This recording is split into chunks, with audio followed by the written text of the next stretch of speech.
Hey everyone, welcome to another podcast. We're here today with our good buddy Eric Bennett. Um, Eric and I we go back a few years now, several years, Yeah, I it's cool. guess. Yeah, It's for been a sure. while. Yeah, Yep. Eric is one of my heroes. I have to admit. Mm. I've looked up to Eric for a number of years, and it's gonna be a good conversation tonight. Again, guys, we want to thank you guys for listening to the podcast. We ask you to like and subscribe. It helps us out. If you've got any comments, please be free to send those out to us. You can also visit our online store at timbermaceoutdoors.com for any of your archery needs. But with that, we'll get rolling if you guys are ready. So tonight, like I Sweet. said, we have Eric Bennett. Eric Bennett is a 5-time Paralympian, um, which is pretty. I think is 5 times the most as far as Paralympians go. It's the most for an American para archer. Yeah. I American. think world record is 6 for international, but I actually don't know who that is. I just have been told that there's at least one that's done 6. So, Wow. So for you guys don't know, Paralympian it's the Olympics for somebody with a disability. Is that the best way to put it, Eric? yeah. So athletes with physical disabilities. So there's a lot of sports that are kind of the straight adaptation. Archery is one of those where the athlete might have adaptive equipment, but we play the sport the exact same way we play it. In fact, I can play it right alongside able-bodied athletes with my adaptive equipment. Whereas there are some sports specifically designed, for specific disabilities, like blind soccer, for example, and some other ones. But yeah, it's adaptive, physical disabled athletes. And you weren't born with a disability. You were in a car accident, if I remember right. Correct? Yes. When I was 15, How old were you then? So I was 15. I was with my dad, and we were driving. We were actually headed up to the White Mountains to do some fishing, and my dad was in construction. He was going to work on a house, and we're going to go fishing and stuff. And we got hit by a drunk driver on the Beeline Highway, actually, right there where the casino is now. So right as you're leaving Mesa and heading over the river, heading up to Payson. Gotcha.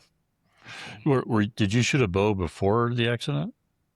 I did, not competitively. I got my first bow with Christmas when I was 14, and I went on one javelina hunt.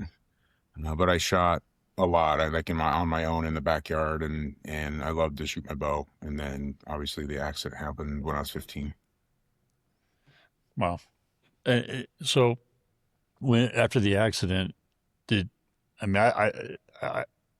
have no idea what you went through, obviously, traumatic wise, stuff like that. Did it take you a while to get back into shooting a bow or even wanting to shoot a bow? Or I guess my question is from a mental standpoint, as a 15-year-old losing your arm, I mean, it's got to be pretty emotional, I'd imagine. Yeah, it definitely was. But I also was very fortunate to have a very strong family structure with my parents and my siblings, but then also my extended family, grandparents on both sides, lots of aunts and uncles. Just I had a strong support system. And so it was, I would say, this is going to sound kind of weird, but it was easier for me than probably it would be for most. But that doesn't mean there weren't a lot of challenges. I had finished my freshman year of high school. The accident happened in June. This was before social media and stuff like that. So I arrived back at school in the fall with one arm, and that's when all my friends found out. And so there were a lot of crazy things with that. But on the archery side of things, I remember being in the hospital with my family and talking about how things would be different and how I'd have to learn how to do things with one hand, and we could figure it out. I'd still be able to do all the stuff I wanted to do. I played tennis my freshman year, and so we talked about how I just have to learn how to play left-handed, but I could still play. That I could still play baseball. At the time, I don't know if this is dating me, of course, but there was a pitcher for the Angels his name was Jim Abbott, and he was missing his hand, and he pitched in the major leagues. And so we talked about how I could still find a way to play baseball all of those things. But then when we got to the thing that actually mattered to me the most, which was archery, I kind of decided like that's never going to happen. That clearly takes two hands, and so I guess I will never shoot archery again. And it's a really unfortunate decision because I lost a lot of really good years because of that. So I didn't shoot for nearly a decade after that, just making the overall assumption that would never happen. So what after a decade of it, what turned the tide on that? It's a really good story, actually. It revolves around something that's very important to me growing up here in Arizona, and that's elk hunting. I had been putting in just by myself for rifle hunts, figuring that that's the only way I'll ever get to shoot elk again is with a rifle. And we all know how hard that is to get drawn for. And so I figured it would be years and years and years before I'd have a chance. And I was away at college. My dad called me and he's like, hey, I got good news and bad news for you. And I was like, okay, what's the good news? And he's like, well, you got drawn for elk. I was like, yes, that's like amazing news. What's the bad news?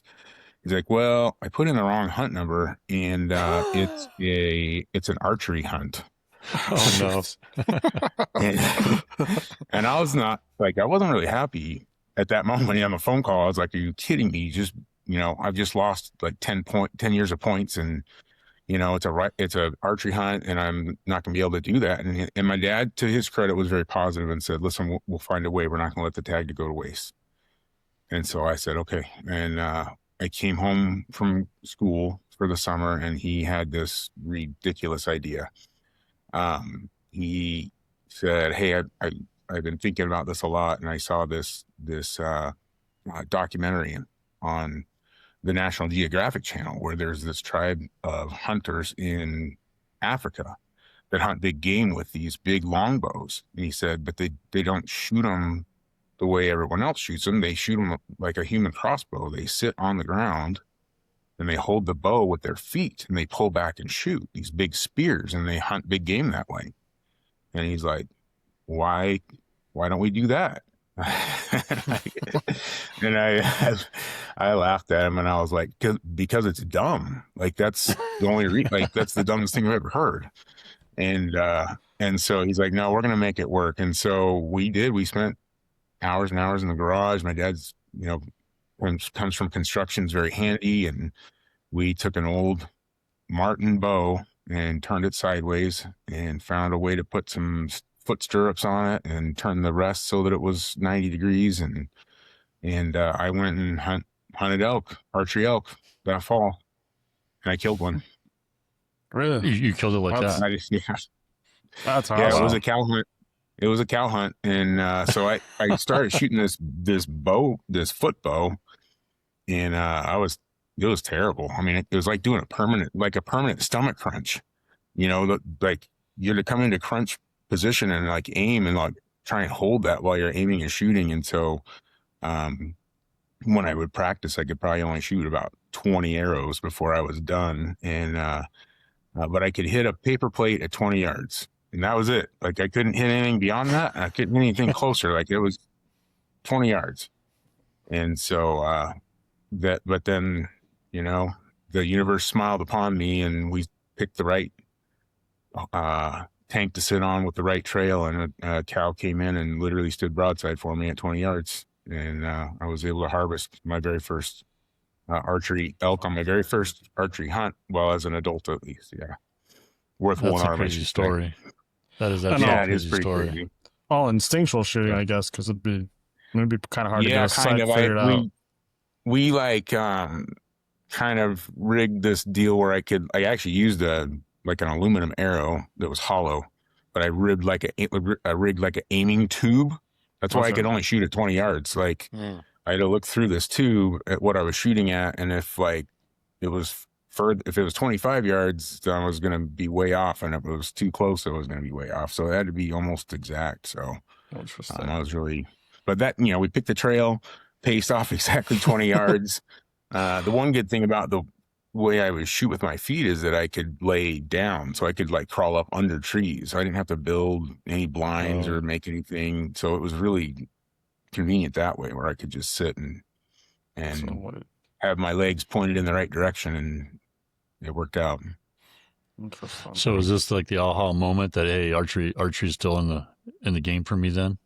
That's, I mean, quite literally that moment is where I decided like that I can do this. And so the way it started was just still for hunting. I was like, all right, that was our prototype. Now it's time to make the real foot bow, the one that I can shoot at all distances. And like, we're going to up the, the poundage. I can shoot whatever poundage I want. So we're going to get 80-pound limbs, and I'm going to get a 35-inch draw length, and I'm going to just shoot this cannon with my feet, and started working on that. And so, that's the fateful moment where I went into corner archery over on the west side. We lived over in Glendale, and I went in there, and Rhonda had at the time a disabled daughter. She's since passed, but she had a disabled daughter who she herself had also done a lot of research on what's out there. And this is pre-internet. So this is stuff from her going through the marketing shows and the, SHOT shows, ATA, that kind of stuff, and running into groups of disabled archers there, where she put me onto some information. And that's where I learned about mouth tabs, to be honest. And that's kind of started my whole journey. But it started from that foot bow and like realizing that this is real. I can actually do this and get back into it. And then learning about a mouth tab and learning how to shoot that just really led to, obviously, 5 trips to the games to start with. But yeah. When you went to the mouth tab, were you shooting compound still, or had you already switched over to recurve at that point? No, the recurve was really something that came quite later, after I had already competed and gone to my first games. I just wanted to hunt. And so my next bow was, a real bow, a compound bow with a mouth tab on it. Surprisingly, it's much, much easier to pull a compound bow with a mouth tab than you might think. Oh, really? Getting good, getting good at it. I think I bought the first bow at 60 and turned it down to 50, but it was like within a couple of days I had it turned all the way back up to 60. Wow. And then the very next bow I bought after that was the full 70 pounder, because it was I never shot at 70. I would hunt in the low 60s. I'm an old man now, so probably shooting my most recent hunting bow I think was in the high 50s, but I can pull more with my mouth now for sure than my release. But we'll talk. I want to talk about the release at some point, but I hunt with my mouth tab because I can pull more weight still, and I don't have to wear anything on my shoulder. And, yeah. What's your mouth tab made out of? I've used quite a different things over the years. It started as climbing rope, like not paracord. It's a braided abrasive resistant rope that it's more of like an accessory cord, but it's made by the same companies, and it's climbing rope. It's about 4 millimeter diameter. So I would basically wrap it around the string and sew it to itself, and then melt the back end of it strategically. And I did that, shot that for years, including competition. And with some of my more competitive stuff in later years with my recurve, I shot a leather tab. I've shot cat leash, like this little thin nylon, like flat cord that also sews. And so I've tried a lot of different things. Gotcha. I've made a few for some people locally out of like D-loop material. I've done that for a few people. But yeah, so their D-loop is a good one too, because it's braided. The big thing I've always found for me is that because I know that they're and God bless coaches that are trying to help disabled athletes. I don't ever want to knock anyone down for that, but a lot of coaches don't know, and so they will use paracord because it's available. But the paracord is like a tube with loose cords inside, and when you burn and flatten it, you can never get the melted part to a smaller diameter than the actual paracord, so it ends up always having like a bald end on the end that always tore my cheek up and stuff. So that's why I always use like a braided rope that I can then melt and then squeeze down and get the melted end to actually be the same or smaller diameter than the actual tab, so I don't have any drag or injuries or something like that. But I mean, anything works to get somebody shooting. I mean, and I, especially, adaptive archers too, even though I started probably higher poundage than I should have, I always recommend let's grab a Genesis bow or a 15-pound recurve or something, and let's start there and make sure everything's working and get a good tab system going and get it figured out, and then we can go anywhere from there. So does it, when you have the tab in them, I mean, as far as an anchor point, is the head position right here pretty critical then, as far as? I mean, probably it couldn't be any more critical. That's one of the big disadvantages. I think there's debate going on right now about me shooting a bare bow with a mouth tab and how it's an unfair advantage. Every time I try and shoot with a mouth tab, everyone, can it be a cleaner release than like a true finger release? In some ways, yes, but like I don't get an anchor point. Someone shooting a finger tab has anchor point. Like I don't have that. My head's like every little tiny movement is really critical. It's hard to duplicate that over and over again. And there's a lot of other things too. You lose draw length, you lose poundage. And so, but the head position is definitely the thing that I work on probably the most, in making sure that's as consistent as possible. Yeah. There's nothing you can do. Are you allowed to wear something like a gauge? No, I've tried to think of ways. I think the only thing I would say that's even remotely close to that is, when I'm at full draw and I have a short neck, so like I'm pretty close to my shoulder, so I can kind of feel a little bit where I'm at there. But even now you can see how like the variation of what I'm showing you is pretty big. So that's just kind of a starting point.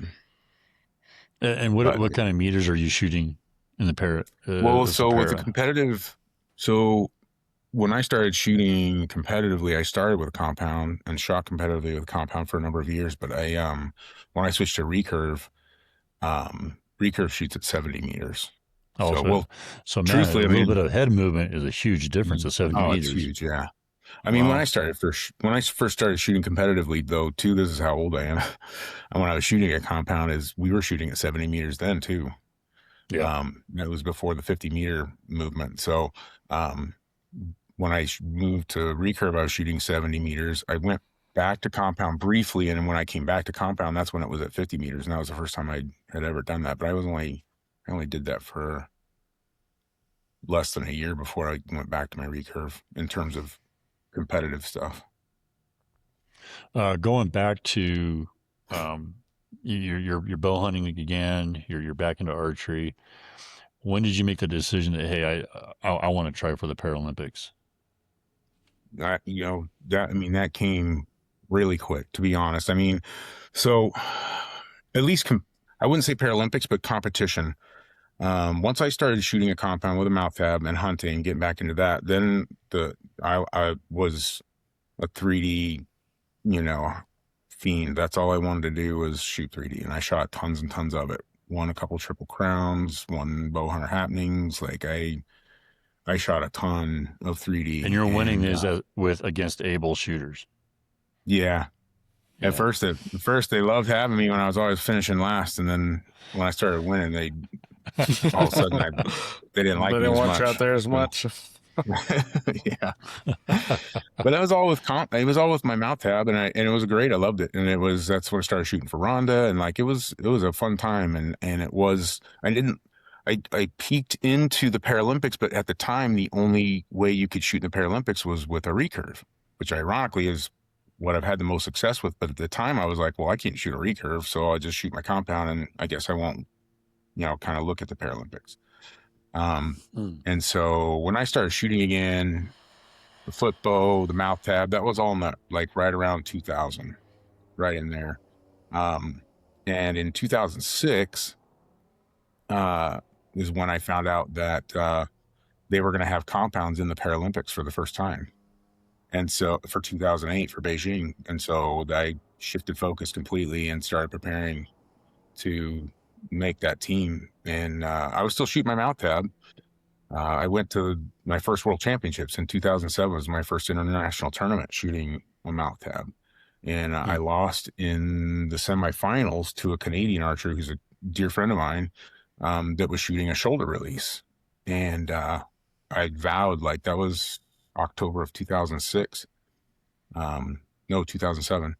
And I vowed, like, I will never lose another compound match because I'm not shooting a release. Like, we're going to solve this. And so I came home within that next few weeks, me and my dad were back in the shop, back in the garage, putting fiberglass on me and like just prototyping crazy stuff, and figured out a release. And it was, by the season, Arizona Cup 2008, I started already having that figured out where I was shooting the same or better scores than I was with my mount tab. And so then I made the team for Beijing and shot in my first Paralympics with a compound and a mechanical shoulder release.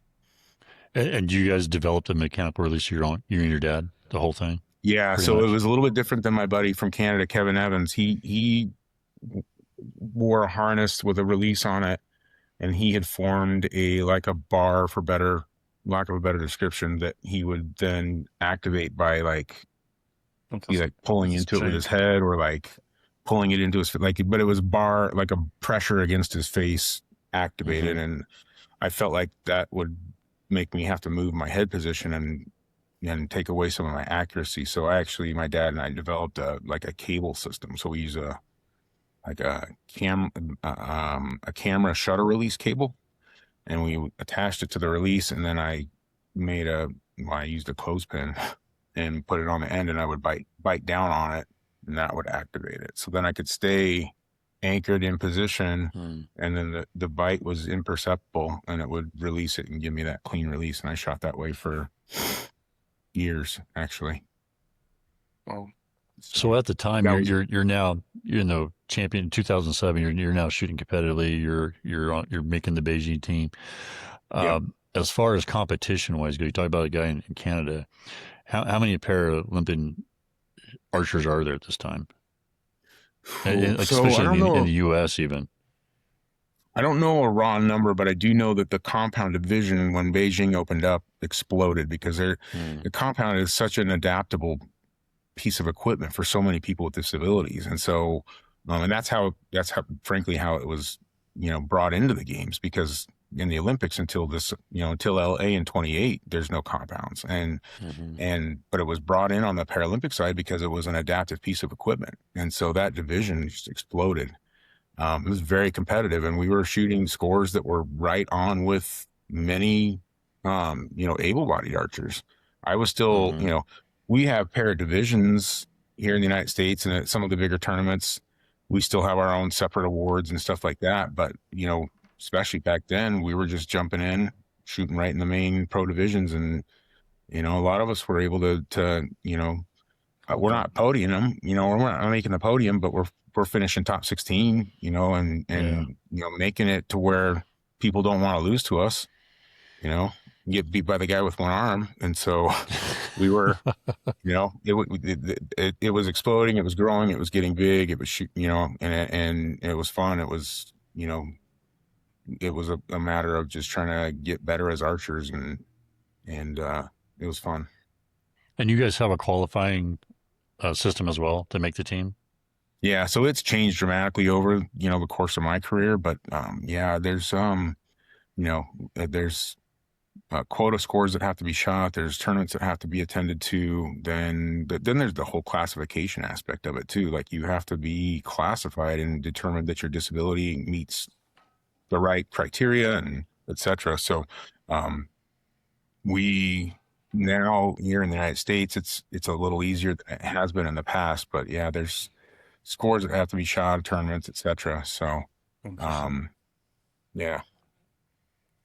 Well, I know when I first met you, I remember walking on the line. I think I want to say it was in SoCal or something. I believe where it was at. And I'm like, look at this guy shoot. He's got, and you're a recurve at that point when I met you, and I'm like, holy crap.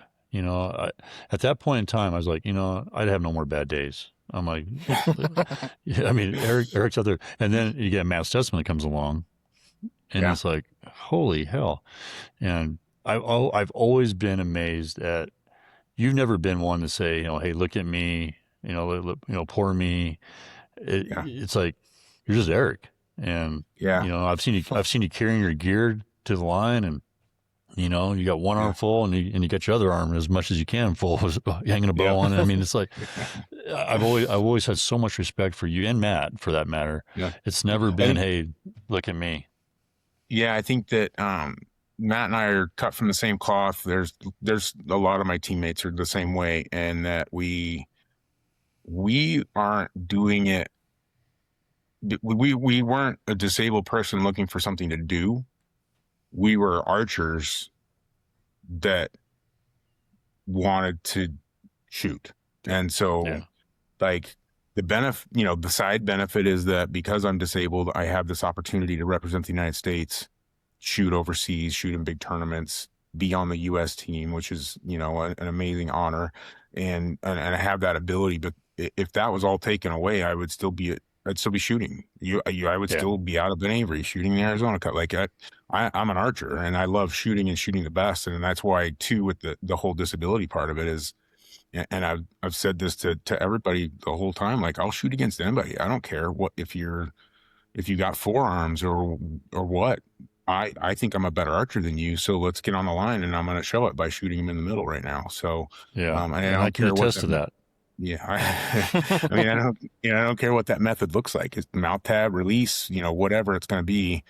I think what's made it sweeter for me is that I dreamt of that success as an archer. I mean, I didn't say it earlier because it sounds fake and it sounds sappy and made up. But when that 1 year I had of shooting my bow with two arms, I would stand in the backyard for hours and practice and dream, about being a world champion and shooting for the United States, and just, shooting the game-winning shot and the stuff that you do, the same thing you do when you're on the basketball court as a kid, right? Like, I'm going to win the world, the NBA championship for the Suns. Here's the game winner. And I'm doing that with my bow when I'm 15, and then that gets taken away. I think that something like that is never going to happen, but all I want to do is shoot my bow again. And so getting that back was huge for me. And you mentor a lot of people too, don't you? People that I try to, not just archers, but people in general that have gone through tragedy and have issues and stuff like that.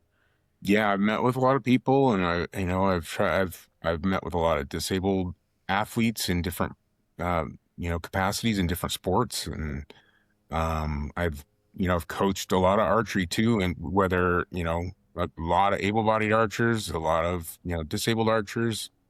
And so I'm a teacher by trade anyway, so I enjoy sharing my knowledge and helping people get better.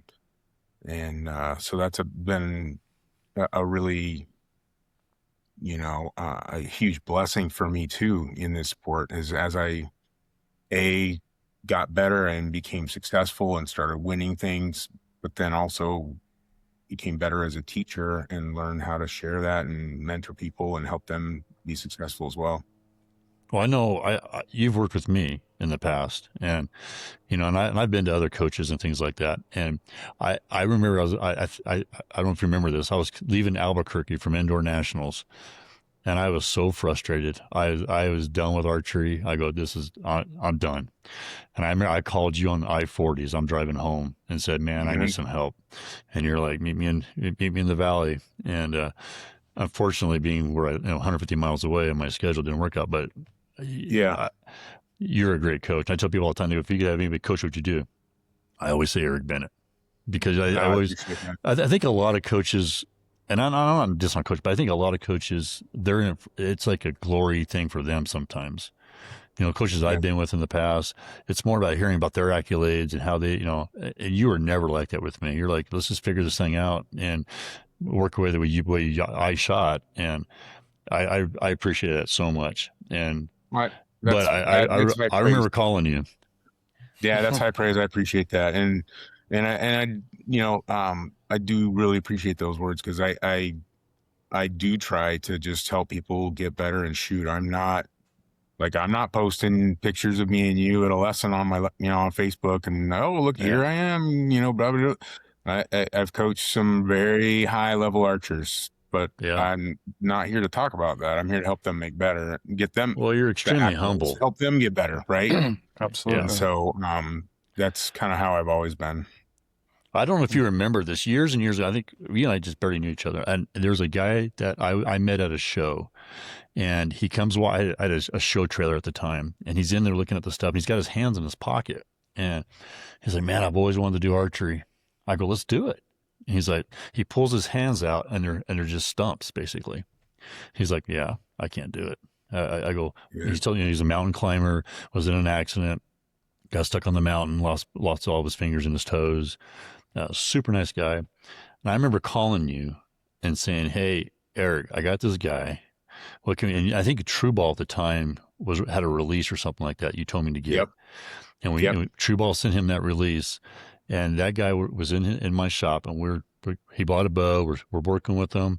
He ended up going out and shooting a cow elk on the reservation that year with that thing. And I remember his dad coming to me, giving me a hug and crying. He's like, "We never thought this was going to happen." I'm like, there's a will, there's a way.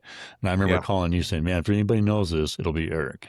And that's that guy, great. I don't know if he's still shooting. I haven't seen him for years, but I'm assuming he's still shooting. So that's excellent. I mean, and that's just, that's,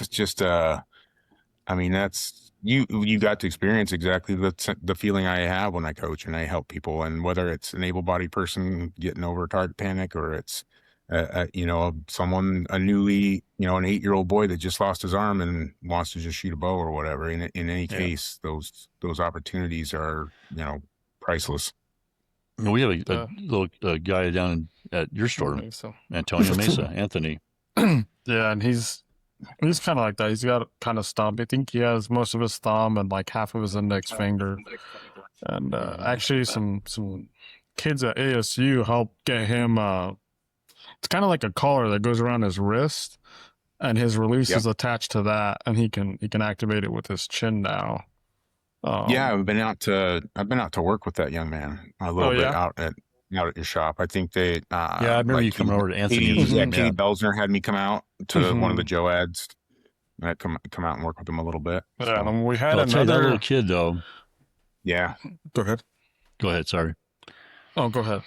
This is a different. I was going to say that little kid. I remember working with him when his dad was first bringing him in, and they're doing Discover Archery before they joined Joe Ed. And that's one determined little kid. He didn't want. I tried to do things. He was doing it on his own. He didn't want any help. Yeah, he was stubborn, and I was like, man. I go, here's a kid. He's probably what? Is he 8 maybe? He's 8 now. Yeah. Mm-hmm. It's like, man. Then you see these adults bitching and moaning and crying all the damn time, and it's like, man, look at this kid's going. I mean, everybody should have this attitude right here. Yeah. And he's still like that. He still comes in and shoots every Saturday and Wednesday nights, and he has a blast with it. That's cool. But going into it, I had a young lady in here recently, and she's missing one of her arms. And so I built her a mouth tap so she could get her little compound set up. And I think she went out to some event and you were there and you helped her set up. I think you guys put like 2 releases together to strap around her shoulder, and she can activate it with her chin now. That was super. Like, we tried, everything, and never thought to do that. Oh, we lost you, Eric. I can't hear you. He's muted. I muted it because I was slurping down some water. Sorry about that. That's the thing about everyone's disability is unique, and then that's what's so great about archery is it's pretty easy to find a way to get just about everybody to shoot. And so, even one-armed people shoot differently from person to person. I mean, when I first started internationally, there was me, there was Kevin Evans, there was just a handful of us that were one-arm shooters. And now, in the compound division in particular, there's, probably close to a dozen or so. And everyone's release is different. Every single person has it strapped to different. Everyone's releasing it different. Everyone's, even mouth tab to mouth tab. I mean, me and my teammate Jeff Fabry. Jeff he's from California. He was my teammate for three of the Paralympics, and he shoots mouth tab. He was a W1 shooter. but we never shot the same mouth tab ever. We always shot different. We talked to each other, shared notes, and compared things, but we like different things. Just like you guys. How many releases do you have? Yeah. Brian, how many releases have you bought in your career, Brian? Oh, there's a Crown Royal bag on my desk full of releases. Yep. And I have yet to find the Holy Grail one yet. So yep, there you go. And you probably never will, right? No. So that's why it's called archery. And so, yeah, that's why I think one of the fun things about adaptive archery too is it's similar in that way, where everyone's still got their same things, and there's methods that are universal. Mouth tab is a method, but how people do it different from person to person for sure. Absolutely. So, when you said Jeff is a W1, what does that mean? Is it like a different ranking? Yeah, so there's so all sports are different. I'll start there, and archery is a unique one because it's, with the exception of W1, there's no disability categories. You are either have enough disability points to be classified or you don't. Now that can come from being paralyzed. It can come from leg amputation, arm amputation. It can come from, different types of diseases. It can come from a lot of different things. And so like when I go shoot recurve or compound, I might be shooting against someone in a wheelchair. I might be shooting against someone that has a prosthetic leg. There's not divided by the legs over here, the arms over here, whatever. However, there is one division, a third division, that's a protected division for very severely disabled people, usually quadriplegic people. So disability above waist, below waist. And so Jeff was a W1 archer for a number of years. I don't know where he's at classification wise right now, because I know they changed a bunch of rules, but he was in a motorcycle accident, lost his leg and lost his arm as well. So he classified as a W1. So but the rule, it's complicated. The rules for the W1s is that they were allowed to shoot compound bows, but they had to shoot it as a recurve, meaning he wasn't allowed to have magnification and whatever, but he shot with a mouth tab for a number of years. And so obviously so did I. And so it's just, as an example, is just the two of us have different styles of how we do it. And neither one of us really liked how either the other did it. And so we always did our separate things. So that's pretty common. I mean, even, the French recurve archer, para-recurve archer, he started after learning about me. His coaches, showed videos of me shooting recurve with mouth tab, and he started shooting, and he's, far surpassed a lot of the things that I've done in the last few years. He's, younger and has accomplished some great things. He's an amazing archer, and he's come a long way in the last 8 or 9 years. And but we don't shoot the same mouth tab, and we are similar. There's some things we do similar, and same thing with, our Google Translate app. We've compared notes for hours and talked about how we do this and why we do this, and shared and talked, and everyone has kind of their own way. Just, I think that's pretty universal across all archery divisions, right? I mean, not every single pro in the top 10 shoots the same loop and shoots the same arrows and shoots the same release and sets their peep up the same way and everything else. So, yeah. I mean, everybody has dreams as a kid to be to go to the Olympics and represent your country, and you've been to 5 of them now. What was like going? You said the first one was in Beijing. Yeah. What's that feeling like to walk out and you're representing your country? I mean, I've never talked to an Olympian, so you're my guy here. I mean, I think it's probably as amazing as you think it would be. I think it's hard to describe. It's you walk out of the tunnel in Beijing. There was, the stadium was like 70,000 people. It was packed full. You come out, the cheering, you make the loop around the track, and you wave, and it's surreal. I mean, really, wow. I think that's probably the best way to describe it. It doesn't feel like it's like really happening until later that night you start to realize, like, what actually happened, because it's just so overwhelming to some degree, and it's amazing. So when you're on the first day of shooting on the line in the Olympics, and you shot, I mean, world championships, something like that. How are the nerves? I mean, I'm not going to pretend like they're not there. Any archer that says that they're not there is a liar. It's just how Yeah. you learn how to control them, Mhm. and use them to your advantage. My coach for years, MJ Rogers, would always say that, the don't try and fight the butterflies, just learn how to get them to fly in formation. And so It's a you great way to you put it. you learn to, and I always share this. Like I've shot in a lot of team events as well over the years, and as I'm the old man now, like everyone in the team is always less experienced than me, and a lot of them first time and things like that. And so I always try and tell them, like, the best thing that you can do is that feeling you feel right now. You feel those butterflies, and you feel that almost. I don't want to use anxiety because that's like a negative connotation, but that feeling you feel, that's what you want to feel. That's why you're doing this. That's the whole reason you practiced for 10,000 hours or whatever before you came here, is to be standing here right now and feel that feeling. So don't be mad or scared about it. Embrace it.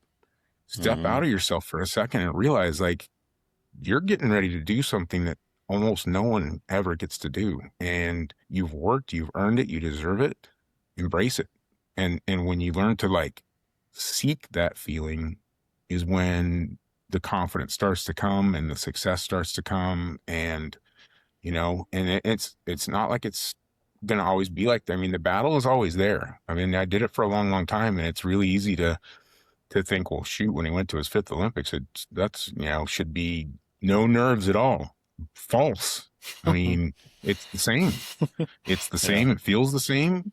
I know how to deal with it better, but the pressures are still real. The expectations you have for yourself, the expectations you have, for family, coaches, for team, for country. But that's why you do it, is to feel that. Like, I feel like, you think of team sports like basketball, for example, the guy that wants to take the last shot, that's me. I want that, Yeah.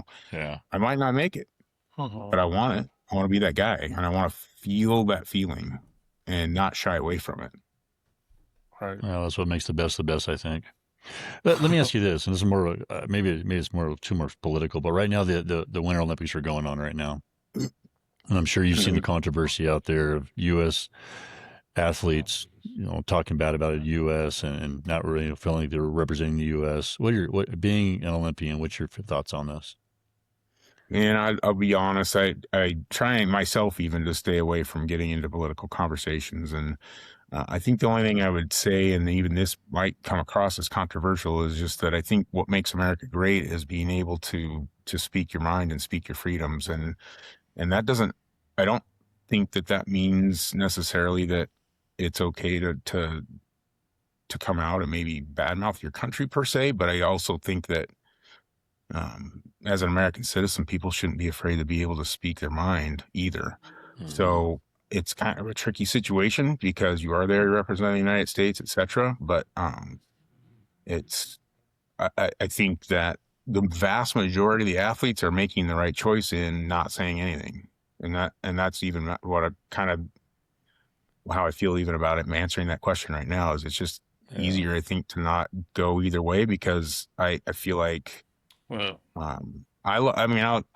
try and love everybody. And so I want everyone to feel like they're not being attacked, regardless of what side you're on, and so, and I guess that's probably my best answer, is just that, I love being an American and being able to have my opinion and speak my freedom if I want to do that. And Sure. in some I just hate cases, seeing them on that stage, using that stage to be honest with you, nobody really cares, I don't think.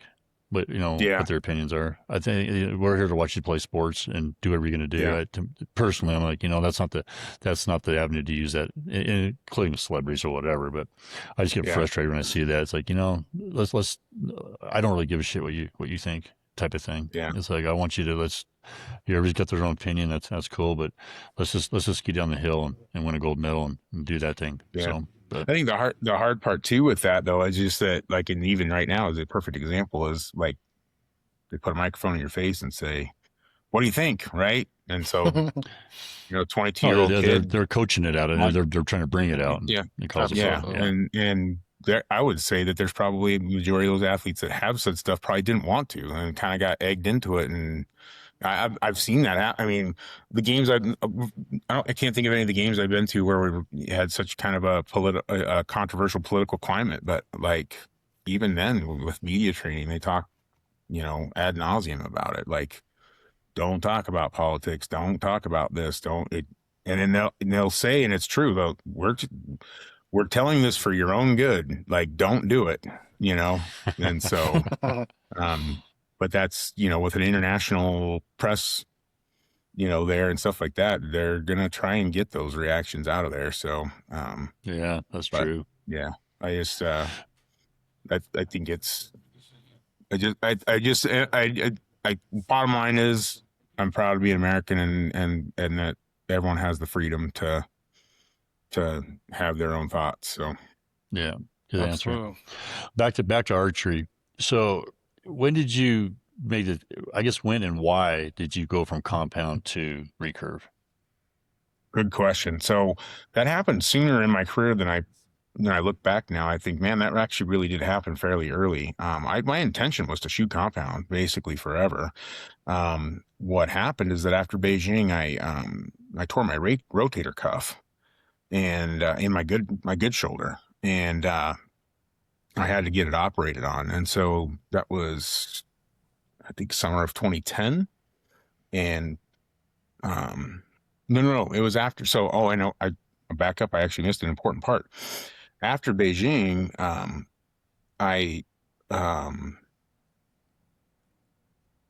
getting my years mixed up. I'm thinking for a second. It's called old age. Okay, man. So no.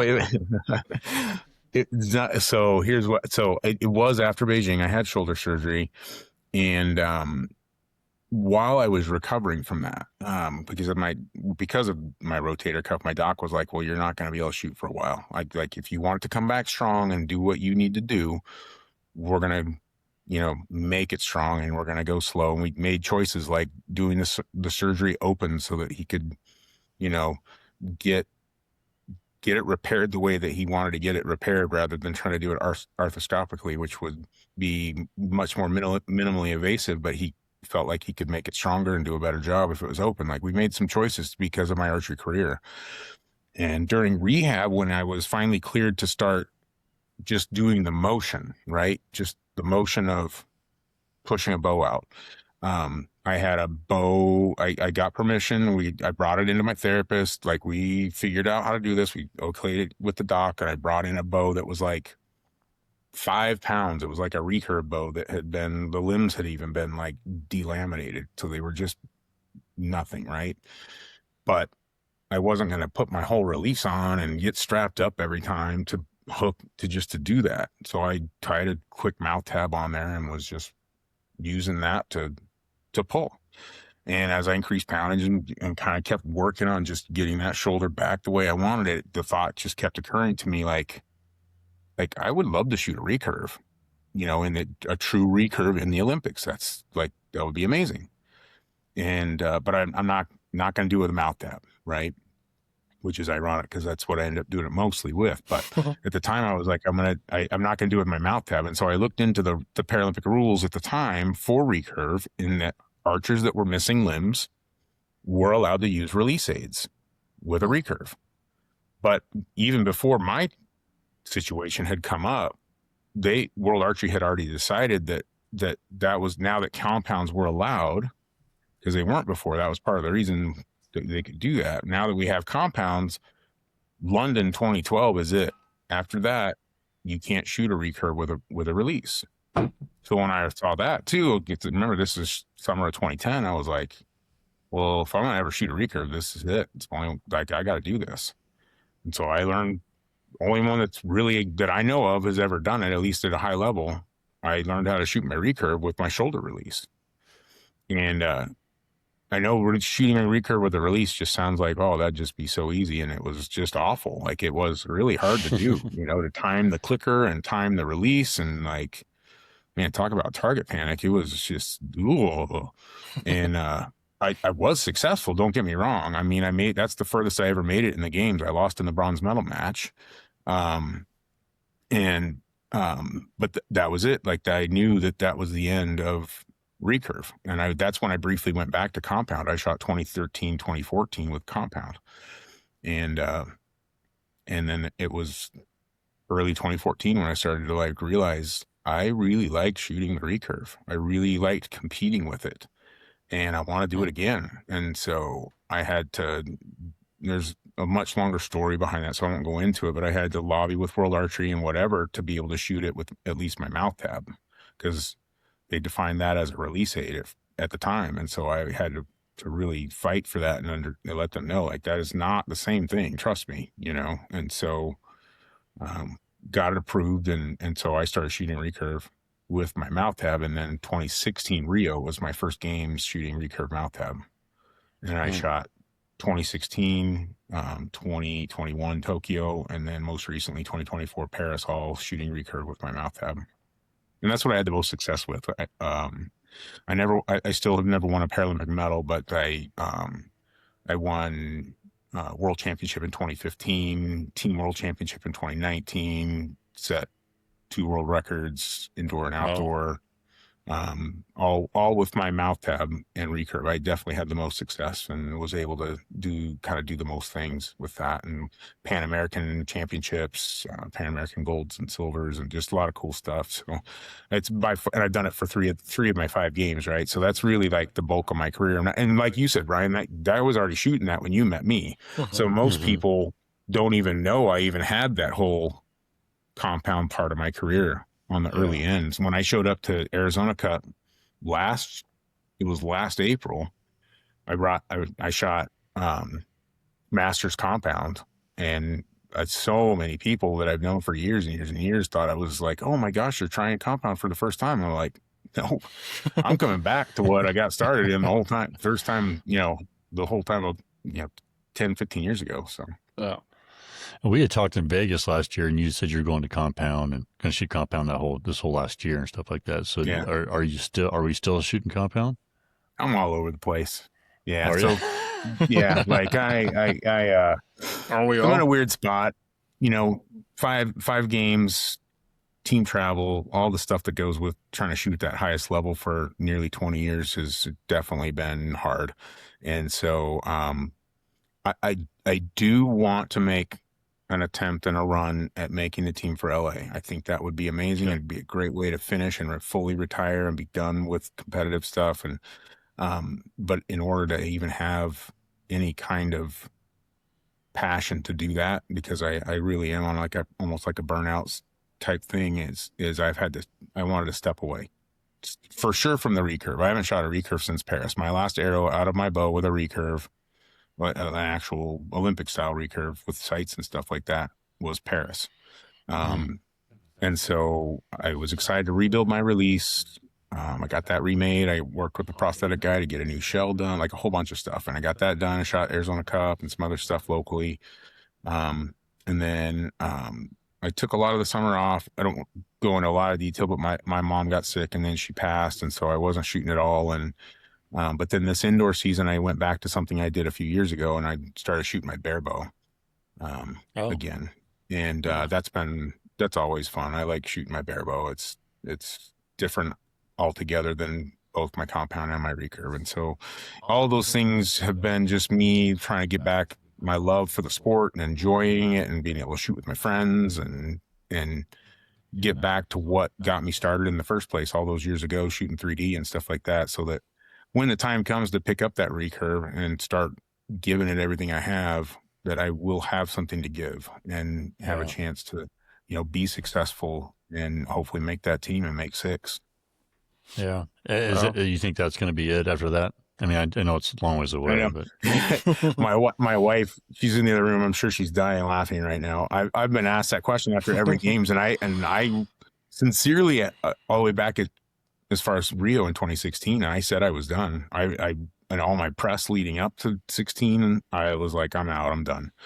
And I was for a while. I didn't shoot a bow for like all of 2017 and most of 2018, but man, the itch came back, and it came back strong. And we had a world event here in the United States in 2018 that we've never hosted before, and it was up in Salt Lake. And so all these para athletes from all the world were coming, and I was like, you know what, I got to go shoot that, and I won it. So I was like, well, I guess I probably should make a run for Tokyo. And then COVID happened, and that pushed Tokyo back. And then Paris is like, well, what if we take the family to Paris? And so I just kept pushing and going and shooting. And I've said I'm done a million times. And then Here you you know, are. here we are. But yeah, this time I, at least from the get-go leading up to Paris, I did tell, I was pretty honest with, like, LA would be cool for sure.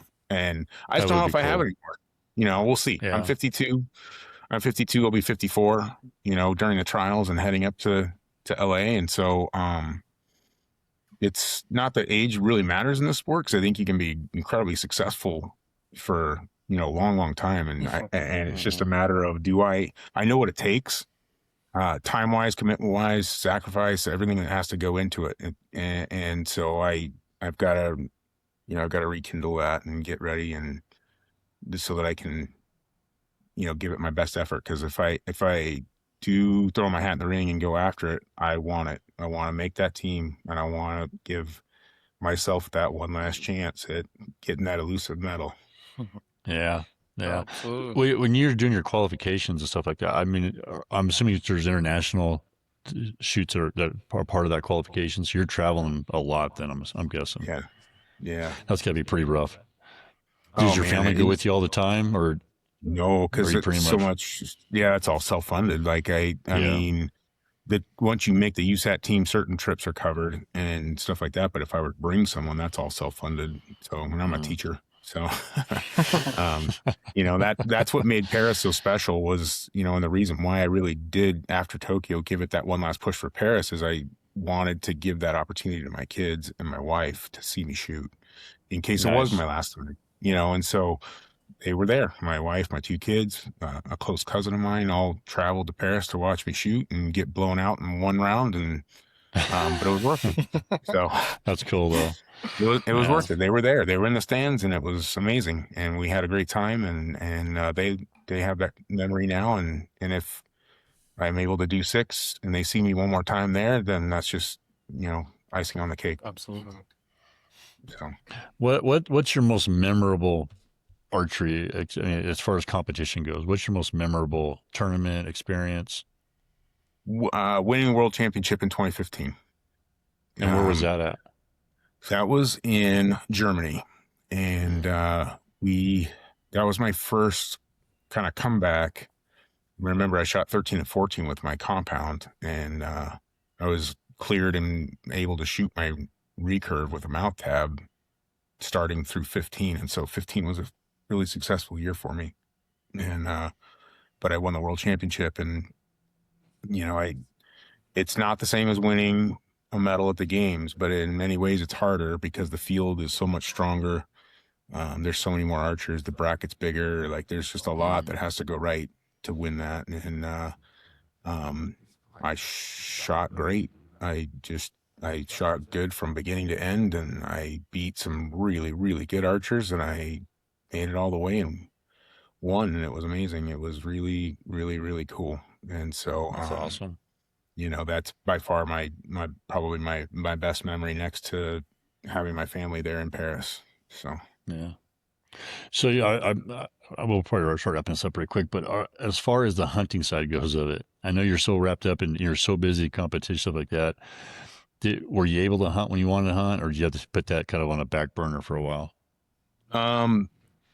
Well, it's kind of a combination of both of those. I mean, the competition part of it would there's a lot of stuff that happens in September, and so that, for me, archery elk is my primary. Like, I like shooting. I like rifle coos hunting and stuff like that, and other things. But like archery elk's always been my passion, and that obviously is in September. And so I'll have so often had like big events and stuff that for years, during my probably most competitive years, I'd say from like 15 to probably almost all the way up through Paris, I pretty much bought my point, every year. And so, I hope I get drawn this year. I got a lot. So that's the plan this year. So we're hoping to know here in the next few weeks, I think. So, Yeah. but yeah, I next week. hunted when I could, but I would often, tease and joke that, my competitive archery started. I got into archery to start to hunt more, and then the competitive side of it made me hunt less. So, but now that's double-edged sword. part of it. Yeah, and that's truthfully part of the reason why I also backed off these last couple of years, is just to get back to the things that mattered to me, like trying to get out and hunt and get out in the woods and stuff like that. So, yeah. How old are your kids now? My boy's going to turn 19 in May, and my little girl is going to be 17 in March. So she's a junior. You are getting old. Oh, I know. It's crazy. So when I started this journey, I mean, Beijing, my wife was pregnant with Natalie, and Logan was just a little 2-year-old. And so that was Logan's out of the house and Natalie's about to graduate, and it's different times for sure. So what does the future hold for Eric Bennett? What do you see yourself if LA is it? What's your archery career look like after this? So I feel like I will always shoot. Like, I feel like I will be, whether it's in the Masters division or the super Masters division or whatever it's called. Like, I'm gonna be, I'll be at the Arizona Cup. I'm gonna shoot the indoor, state championships. I'll, probably still always go to Vegas and just stuff like that. Archery's just who I am. And so I'll always still be there. And whether that's shooting barebow or shooting my recurve or shooting my compound or shooting 3D again, or whatever that looks like, I'll still be around. But I think really, truly, after LA, like, my competitive time, at least on the highest level of, the USAT team, will be done, because it's just the time that it takes to travel, the wear and tear on my body, the practice, like when you are in training and shooting every day for months on end and stuff like that for years on end, it gets long and old and wears on you. So I want to make that team for LA, give it one last good shot and get that medal and ride off in the sunset. That's awesome. Well, we're all rooting for you, man. Absolutely. Do you see yourself coaching down the road? Oh yeah. Yeah. Pushing more into coaching. Yeah. And even this last couple of years where I've taken off from competing, I thought I would probably coach a lot more. And I kind of just, I haven't sought it out. I've coached, I've done some coaching, but I haven't really sought out to try and like build a clientele and really get back into it. But I think that I do want to do that. I've always talked about wanting to try and coach the actual Paralympic team, whether as an assistant or whatever it looks like. I still maybe think that may be something I might want to do, at least on an assistant level. There's a lot of pros and cons to working with the disabled kids. So it'll be, I'll have to see what I think about that when we get there. But I do like being around the team and trying to help grow young archers. And so, yeah, I think coaching is always going to be there too. That's cool. Yeah. You're a good coach. Like I said, I have the utmost respect for you, Eric. And I appreciate that. I love our friendship. I love talking to you. You always, you always seek me out. You're always asking about how Deanna's shooting, how I'm shooting. Yeah. You're a genuine dude, and it means a lot to us. So thanks. I really appreciate it. And same for you, Brian. I appreciate our friendship over the years and the help you've given me and the advice you've given me and avenues and opportunities. Even this, just like this podcast has been a blast. So I appreciate it. Yeah, I appreciate you having you on there.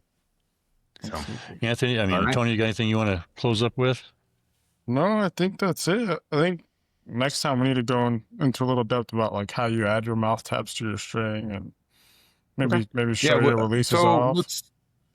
When the time's right, let's talk and I'd be more than happy to do a more like technical podcast and talk. That'd be cool. About my different setups and equipment and kind of go into more detail about that. Mm-hmm. Yeah, that'd be fun. Yeah. Well, man, thanks for getting on here tonight. All right. Yeah, we appreciate it. How do people get a hold of you? How can they reach out and support you? Anyone can email me. It's my first and last name, ericbennett.az as in Arizona @gmail.com. And then you can, I do check my Facebook like messages and stuff like that. I don't post hardly at all or ever read the streams and anything like that, but I'm on Facebook Messenger, so you can find me on Facebook and Instagram. And Just under yeah. Eric Bennett for the Facebook and Instagram. Yeah, it's I think like my athlete page, I think it's called Eric Bennett Athlete, and then but I have a personal page. It's probably easier to get me that way. That's just Eric Bennett. Okay, that's awesome. Awesome. Yeah. Well, again, thanks a lot, buddy. Appreciate you coming thank on. you. All right. Hey, no problem. All right, Thank you.